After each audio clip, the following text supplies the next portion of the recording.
Hi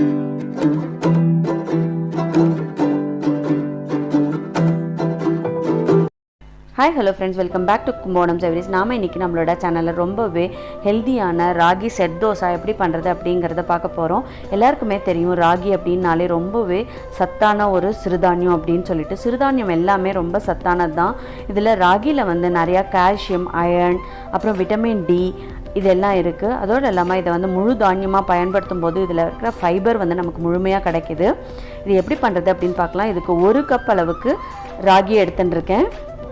இங்கே எந்த கப்பால் அளந்துக்கிறீங்களோ அந்த கப்பால் 1/2 கப் அளவுக்கு உளுந்து எடுத்துக்கோங்க. தோலோடு இருக்கிற உளுந்தா இன்னும் ரொம்ப நல்லது. அதுக்கப்புறம் 2 டேபிள் ஸ்பூன் அளவுக்கு வெந்தயம் எடுத்துட்டுருக்கேன். இது எல்லாத்தையும் சேர்த்து நல்லா அலம்பிக்கணும். 2-3 தடவை அலம்பிக்கோங்க. ஏன்னா ராகியில் நிறையா மண் இருக்கிறதுக்கு சான்சஸ் இருக்குது. அதனால் க்ளீனாக அலம்பிக்கோங்க.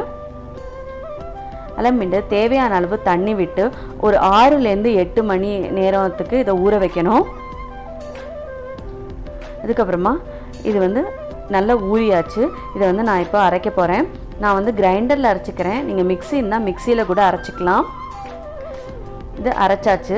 தேவையான அளவு உப்பு சேர்த்து கையால் நல்லா கலந்து விட்டுக்கணும். இதை நல்லா கலந்து விட்டுட்டு ஒரு 6லேருந்து 8 மணி நேரம் வரைக்கும் இதை புளிக்க வைக்கணும். நான் வந்து ஓவர் நைட் புளிக்க வைக்கிறேன்.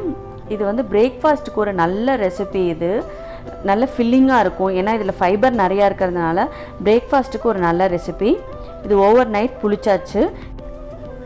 இப்போது இது பார்த்திங்க அப்படின்னா நல்லா பொங்கி வந்திருக்கு. அதே சமயம் நல்லா புளிச்சாச்சு.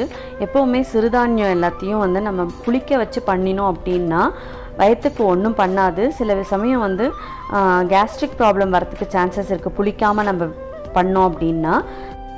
இப்போ தோசை தவாவை சூடு பண்ணிட்டு கொஞ்சமாக நெய் சேர்த்துட்டுருக்கேன். வேணும்னா நீங்கள் நல்லெண்ணெய் கூட சேர்த்துக்கலாம். அதுக்கப்புறமா தேவையான அளவு மாவு விட்டுண்டு இதை வந்து தோசை மாதிரி வாக்கக்கூடாது, கொஞ்சம் திக்காக வாக்கணும். இந்த மாதிரி திக்காக வாத்துக்கோங்க. அதுக்கப்புறமா இதுக்கு மேலே வெங்காயம் சேர்த்துக்கிறேன். பொடி பொடியாக நறுக்கின வெங்காயத்தை சேர்த்துக்கிறேன். இதில் சேர்க்கக்கூடிய காய்கறி வந்து உங்களோட விருப்பம். அப்புறமா கொத்தமல்லி கொஞ்சமாக சேர்த்துக்கிறேன். பச்சை மிளகாய், இஞ்சி இது மாதிரி எது வேணால் சேர்த்துக்கலாம். குழந்தைங்களுக்கு பண்ணும்போது சீஸ் கூட சேர்த்து பண்ணலாம். நான் இப்போது வெங்காயம், கொத்தமல்லி, கேரட் இது 3 தான் சேர்த்துருக்கேன். சேர்த்துட்டு கொஞ்சமாக நெய் விட்டு ஒரு மூடி போட்டு ஒரு 2 நிமிஷம் வேக விடுங்க. இப்போ பார்த்திங்கன்னா ஈஸியாக எடுக்கிறதுக்கும் வரும். ரொம்ப டேஸ்டியாக இருக்கும். கிறிஸ்பி அண்ட் ஸ்பாஞ்சி ரெண்டுமாவும் இருக்கும். ஒரு பக்கம் கிறிஸ்பியாகவும் ஒரு பக்கம் ஸ்பாஞ்சியாகவும் ரொம்ப நல்லாயிருக்கும். இதை உங்கள் வீட்லையும் ட்ரை பண்ணி பாருங்கள். ட்ரை பண்ணி பார்த்துட்டு எப்படி இருந்தது அப்படிங்கிறது எங்களுக்கு கமெண்ட் செக்ஷனில் கமெண்ட் பண்ணுங்கள். இந்த வீடியோ பிடிச்சிருந்தது அப்படின்னா மறக்காமல் லைக் பண்ணிக்கோங்க. இந்த வீடியோவை உங்களோட ஃப்ரெண்ட்ஸ் கூடயும் ரிலேட்டிவ்ஸ் கூடயும் ஷேர் பண்ணிக்கோங்க.